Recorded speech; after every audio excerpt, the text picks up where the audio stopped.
HSC পরীক্ষার আর মাত্র 30 দিন আছে। 30 দিন বলে ভুল হবে, কারণ মাঝখানে ঈদুল আজহা অর্থাৎ কুরবানির বন্ধ আছে। তো কুরবানির বন্ধ যদি 3 দিন বাদ দিয়ে আজকে থেকে মোটামুটি 29 আর 30 দিন তোমরা হাতে পাবা এইচএসসি পরীক্ষা দেওয়ার জন্য।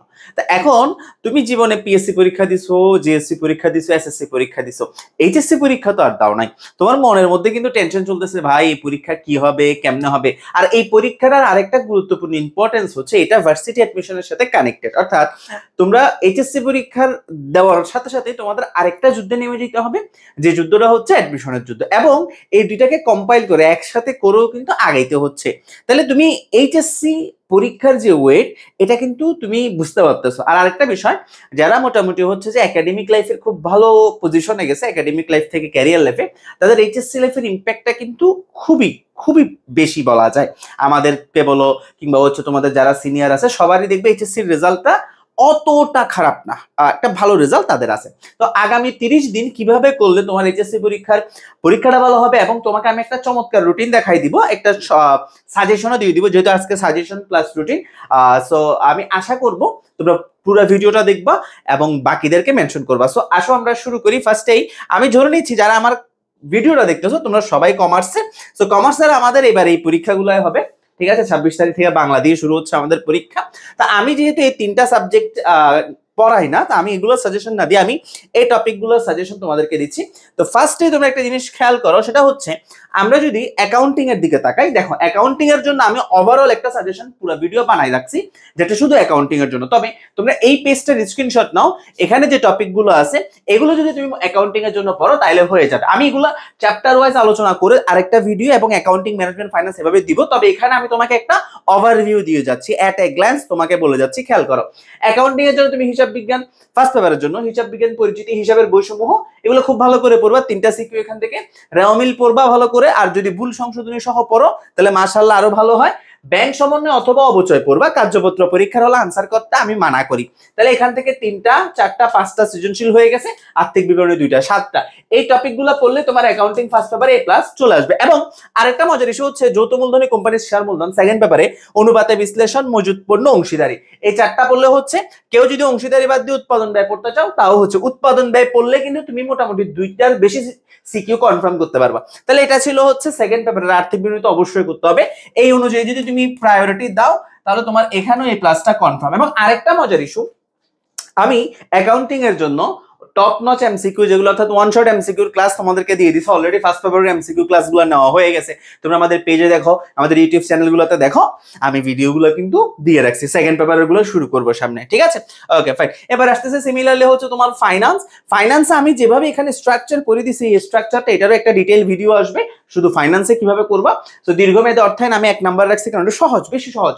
ঝুঁকি ও মুনাফা আমার কাছে প্রায়োরিটি, এটাও সহজ। মূলধন বাজেটিং এবং অর্থের সময় মূল্য, এই 4টা চ্যাপ্টার করলে ভাই 7টা সিকিউ ঘুমাই রেখে আরো সিকিউ স্যারকে দিয়ে আসা যাবে, খুব ইজি, ঠিক আছে। তোমরা ফার্স্ট চ্যাপ্টারটা যেটা অর্থায়নের সুজন, এটা কিন্তু সিকিউতে আনসার করবা না। এরপর আসা হচ্ছে ব্যাংকিং এখানে কিছু বলা নাই, জাস্ট এখানে যা আছে এগুলো দেখে রাখবা। এরপর আসতে হচ্ছে আমাদের ইকোতে ভাই আমি সবসময় বলি 1 2 3 4 1 2 3 4, মৌলিক অর্থনৈতিক সমস্যা, ভোক্তা উৎপাদকের আচরণ, তারপর হচ্ছে তোমার উৎপাদন, আয় ও ব্যয়, এরপর হচ্ছে বাজার। এই 4টা চ্যাপ্টার যে পারে সে ইকোনমিক্স A+ পাবে, খুব ভালো করে পাবে। এরপর হয় সামগ্রিক আয় ব্যয় পড়ো, নাহলে মুদ্রা ব্যাংক পড়ো, যেটা ভালো লাগে পড়ো। সামগ্রিক আয় ব্যয় পড়লে আরো 2টা সিকিউ বেড়ে যাবে তোমার কপালে, ঠিক আছে। এবার দেখো সেকেন্ড পেপার শিল্প বাণিজ্য, শিল্প, কৃষি, জনসংখ্যা, মুদ্রাস্ফীতি, আন্তর্জাতিক বাণিজ্য, তারপর হচ্ছে সরকারি অর্থ ব্যবস্থা, এগুলোর মধ্যে যে কোনো 5টা পড়ো, এনি ফাইভ, ঠিক আছে। এরপর আসতেছে হচ্ছে স্যার আমাদের ম্যানেজমেন্টে কিছুই নেই, খেয়াল করো 1 থেকে 5 6 পর্যন্ত। তবে সেকেন্ড চ্যাপ্টারটা শুধু এমসিকিউতে পড়বা। সেকেন্ড চ্যাপ্টার কোনটা? ব্যবসায় পরিবেশ, এটা শুধু এমসিকিউ পড়বা, ঠিক আছে। ওকে, আর সেকেন্ড পেপারে এখানে যা যা দাগাই দিছি এগুলো সবগুলোর একটা ভিডিও আমি তোমাদেরকে দিয়ে দিই, এখানে অ্যাট এ গ্ল্যান্স আমি বলে গেলাম। এবার আসা হচ্ছে মূল যে আসলে আলোচনা, সাজেশন তো দিলাম, এবার আসলে রুটিনটা কেমন হওয়া উচিত তোমার, ঠিক আছে। সো ভিডিওর আমরা সেকেন্ড পার্ট অর্থাৎ রুটিনে চলে আসছি। রুটিনের মধ্যে তুমি ফার্স্টেই তোমার এই যে টেস্ট পেপার শরবতটা তুমি তোমার রুটিনে অ্যাড করো। ভাই টেস্ট পেপার শরবত কি? আমরা সবাই এখন গরম শুরু হচ্ছে, এখন আমরা মহব্বতের শরবত খাচ্ছি, তারপরে হচ্ছে মজিতো খাচ্ছি, তারপরে হচ্ছে তোমার লেবুর শরবত খাচ্ছি, চিনির শরবত খাচ্ছি, ট্যাঙের শরবত খাচ্ছি, শরবতের অভাব নেই, হ্যাঁ। বাট দ্য ফ্যাক্ট সেটা হচ্ছে তুমি যদি এইচএসসি পরীক্ষা দিতে গেছো, টেস্ট পেপার সলভ করো নাই, তাহলে তুমি কিন্তু ভাই মেলা বিপদে আসো। টেস্ট পেপার কোনগুলো সলভ করবা? শুনো, টেস্ট পেপার সলভ মানে হচ্ছে টেস্ট পেপারকে সলভ করা, গুলে খেয়ে ফেলা। এটা বাসায় বানাইতে হবে, এটার কোনো রেসিপি নেই, নিজে বানাবা বসে বসে। তোমরা 19 সাল, 23 সাল এবং 24 সালের সিকিউ প্লাস এমসিকিউ গুলো ভালো করে দেখবা। ওই যে চ্যাপ্টার গুলো দিছি, ওই চ্যাপ্টার গুলো 19, 23 এবং 24 থেকে দেখবে। 21, 22 তুমি স্কিপ করতে পারো যদি লাস্ট মোমেন্টে এসে পড়ো। আর যারা আগে থেকে পড়ছো, কংগ্রেস ব্রাদার, তুমি আগায় আসো। টেস্ট পেপার সর্বত মাস্ট, তোমার সাজেশন এটা। আসো, এরপর আরেকটা বিষয় আসে যে ভাইয়া আমি, আচ্ছা আরেকটা চলে আসছে ঘুম। ঘুম নিয়ে আসলে কি বলবো? ঘুম নিয়ে সবচেয়ে বেশি বলবো তুমি অ্যাটলিস্ট 8 ঘন্টা ঘুম, অ্যাটলিস্ট না, হাইয়েস্ট 8 ঘন্টা। আর 7 থেকে 8 ঘন্টা ঘুমাইও ভাই, কারণ ভাই দুনিয়ায় মানে সবচেয়ে ভালো কাজের একটা হচ্ছে ঘুম। আমি ঘুম বলতেছি, আমার ঘুম চলে আসতেছে, ঠিক আছে? সো তুমি ঘুমাবা কি জন্য? কারণ তুমি থ্রু আউট দ্য জার্নি, সামনে এইচএসসি অ্যাডমিশন, দুইটা জার্নিতেই তুমি অনেক মেন্টাল প্রেসারে যাবা। তোমার এই মেন্টাল প্রেসারটা হ্যান্ডেল করার জন্য স্লিপ ইজ আ নেসেসারি। তো স্লিপ যেহেতু নেসেসারি, তোমার কি করতে হবে? তোমার প্রপার একটা সাইকেল মেনটেন করতে হবে। ধরো তুমি 11টায় ঘুমাও, 12টায় ঘুমাও, 1টায় ঘুমাও, সমস্যা নাই, বরাবর 7-8 ঘন্টা পরে তুমি উঠে যাবা, ঠিক আছে? একটা প্রপার সাইকেল মেনটেন করে ঘুমাবা, একটানা ঘুমাবা। আর ঘুম থেকে উঠে চেষ্টা করবে একটু হাঁটাচলা করতে, থ্রোট একটু একটু ফিজিক্যাল কোনো কাজ করতে, যেটা তো হচ্ছে তোমার জন্য ঘুমের যে ভাবটা সেটা চলে যায়, এরপর তুমি যাতে পড়তে বসতে পারো, ঠিক আছে? সো ঘুম মাস্ট, ঘুম মাস্ট, তবে বেশি ঘুমানো যাবে না। ওভার স্লিপ ক্যান্সেল, কমা ঘুমাবা না। কম ঘুমাইলে হচ্ছে তুমি কিছুদিন পর সিক ফিল করবে, অসুস্থ হয়ে যাবে। তো বেশিও ঘুমানো যাবে না, কমও ঘুমানো যাবে না, একদম একটা অ্যাপ্রোপ্রিয়েট স্লিপ, সাউন্ড স্লিপ যেটাকে বলে, এটা যাতে থাকে, ঠিক আছে? সো এরপরে আসো হচ্ছে এক্সাম। আচ্ছা, এক্সাম আমি সবসময় অফলাইন এক্সাম দেওয়াকে প্রেফার করি, কারণ অফলাইন এক্সামের বিকল্প বাংলাদেশে কিছু হয়নি, হবেও না। অফলাইনে তোমাকে সেন্টারে বসে এক্সাম দেওয়া, কোচিং এ বসে, যে কোনো কোচিং এ একটা যদি তুমি এক্সাম দাও, সেটা হইতে পারে আমাদের কোচিং এ, বাইরে যে কোনো কোচিং এ তুমি যদি এক্সাম দাও, ইউ আর ডুইং গ্রেট, ভালো কিছু করতেছো তুমি। এটা তোমার যদি এখন সুযোগ না থাকে, তাহলে তুমি টেস্ট পেপারে নিজে নিজে এক্সাম দিবা। কলেজের প্রশ্নগুলো, বোর্ড কোয়েশ্চেন, এই ক্ষেত্রে আমি মানা করবো। কলেজের কোয়েশ্চেন এবং কলেজের এমসিকিউ তুমি সলভ করবা, ঠিক আছে? এইবার সর্বশেষ, আচ্ছা, আল্লাহ সুবহানাহু ওয়া তাআলার রহমত, এটা বলার আগে আমি আরেকটা বিষয় বলিনি, সেটা হচ্ছে তোমাদের পড়ার যে রুটিনের স্টাইলটা আছে। তোমরা আমার থেকে প্রায় জিজ্ঞেস করো যে ভাই আমি আসলে কতক্ষণ পড়বো? ভাই দেখো, তোমার এখন উচিত 7 থেকে 8 ঘন্টা অন্তত পড়া। তোমাদের মধ্যে কেউ যদি আগে থেকে 7 থেকে 8 ঘন্টা না পড়ো, ভাই তুমি আজকে থেকে শুরু করো। হ্যালো, তোমাকে বলতেছি, তুমি শুরু করো 7-8 ঘন্টা পড়া, টেবিলে বসে থাকো, পড়ো। মানে এই ভাই সাহেবকে রেখে দিবা, মানে সরি, আমার মোবাইল এখানে রেকর্ড হচ্ছে, মোবাইল রেখে দিবা, বুঝতে পারছো? মোবাইলকে রেখে তারপর হচ্ছে তুমি পড়বা। মোবাইল যতটুকু পারো ডিস্টেন্স রাখবা, দরকার নেই। হ্যাঁ, যদি অনলাইন ক্লাস করো তাহলে শুধু ওই ক্লাসটা রাখবা, তুমি একটু দূরে থাকবা। হ্যাঁ, এটাকে একদম কাছে নিয়ে টিপাটিপি করা শুরু করলে হচ্ছে আসলে তোমার টাইমটা নষ্ট হবে। সো একটু ডিস্টেন্স রাখবা, একটু ডিস্টেন্স রাখবা, মোবাইলটা দূরে রেখে তুমি পড়তে বসো। 7 থেকে 8 ঘন্টা প্লাস প্লাস প্লাস, আরো বেশি বাড়াও, পড়ো, ঠিক আছে? সো দিনটাকে তুমি 3 ভাগে ভাগ করে ফেলো।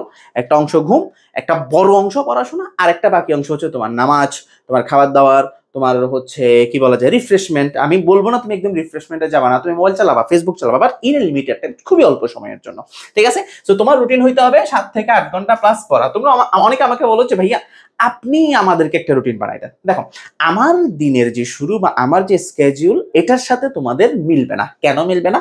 ফার্স্টে মনে করো হচ্ছে আমার স্কেডিউল, আমার তোমার মতো এত বড় কোনো বোর্ড পরীক্ষা নাই, কথা বুঝতে পারতেছো? তা আমি যে রুটিন চলবো এটা তো তুমি চলতে পারবে না। তোমার জন্য আমি একটা ছোট্ট মানে এডিটেবল রুটিন করি, যেটা তুমি এডিট করতে পারবা। শোনো, তোমার যে 7-8 ঘন্টা পড়াশোনা আছে, তুমি এই 7-8 ঘন্টাকে 7-8 ঘন্টা, আমি অ্যাটলিস্ট 8 ঘন্টা না হইলে আসলে তুমি বিপদে পড়বা। তো তুমি 23 তারিখ, 23শে জুনের আগে তোমার সিলেবাস শেষ করবা। 23শে জুন হচ্ছে তোমার ডেডলাইন, এর আগে তুমি সবকিছু শেষ করবা। তো 23শে জুনের আগে তুমি যখন সবকিছু শেষ করবা, খেয়াল করো, তুমি 8 ঘন্টাকে মোটামুটি 2টা ভাগে ভাগ করে ফেলো, 5-3।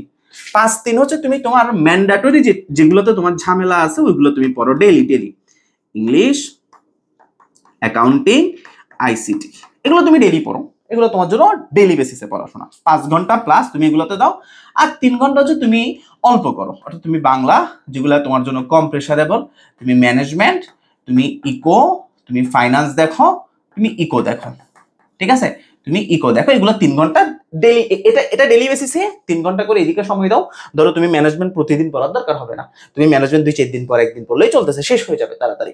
তুমি বাংলাটা কমপ্লিট করো, ফাইন্যান্সটা ঠিক করো, ইকোটা ঠিক করো, আর এদেরকে ডেইলি পড়ো, কারণ এটা পড়া অনেক এখানে। হ্যাঁ, সো 23শে জুনের মধ্যে তুমি তোমার পড়াশোনা শেষ করবা, বা 23শে জুন, আমি এটাকে 22শে জুন করবো। তুমি 22শে জুনের মধ্যে পড়াশোনা শেষ করবা। এরপর 23, 24, 25 এই 3 দিন তুমি শুধু বাংলা পড়ে 26 তারিখ তুমি এক্সামে যাবা। ঠিক আছে? So I hope. আচ্ছা, লাস্ট একটা বিষয় যেটা রয়ে গেছে সেটা হচ্ছে আল্লাহ সুবহানাহু ওয়া তাআলার রহমত। দেখো অনেক কিছুই করছো, অনেক মানে উড়াই ফেলছো তুমি পুরো টুরে, তুমি একদম সারা দিন রাত পড়ছো, বাস যদি তুমি অলমাইটি থেকে দূরে থাকো আসলে তুমি খুব বড় কিছু অ্যাচিভ করতে পারবা না। ঠিক আছে? অনেক বড় কিছু অ্যাচিভ করার জন্য তোমাকে অনেক স্পিরিচুয়াল হইতে হবে, অনেক স্পিরিচুয়াল হইতে হবে। সেক্ষেত্রে আমি তোমাদেরকে সব সময় বলবো তোমরা নামাজ পড়বা, যদি সুযোগ হয় আল্লাহ তোমাদেরকে তৌফিক দেয় তোমরা তাহাজ্জুদ পড়বা, একটু সুন্দর ব্যবহার করবা, হ্যাঁ একটু সুন্দর করে কথা বলবা, মানুষজনের সাথে দোয়া নিবা। মানুষ থেকে দোয়া নেওয়া খুবই গুরুত্বপূর্ণ বিষয়, বুঝতে পারছো? মানে ভাগ্য, দোয়ায় ভাগ্য পরিবর্তন হয়। সো ডু বেটার, ভালো কিছু করো, আল্লাহ থেকে চাও, হ্যাঁ আমি আশা করব তুমি পারবা ইনশাআল্লাহ। সো এতক্ষণ ভিডিওটা লম্বা হয়েছে, কতক্ষণ হয়েছে ভিডিও? 10 মিনিট হয়ে গেছে। সো আমি আশা করব আমি তোমাদেরকে যা যা ইনফরমেশন ছিল দিয়ে দিছি। আর আমি এই যে এই ছোট ছোট যে ভিডিওগুলো আছে, অর্থাৎ এই যে এই ভিডিওগুলো, এগুলো হচ্ছে আমি আপলোড করবো আস্তে আস্তে, তোমরা দেখে নিবা। ঠিক আছে? ওকে, জাযাকাল্লাহ। বাকিদের মেনশন করে দিও। আসসালামু আলাইকুম।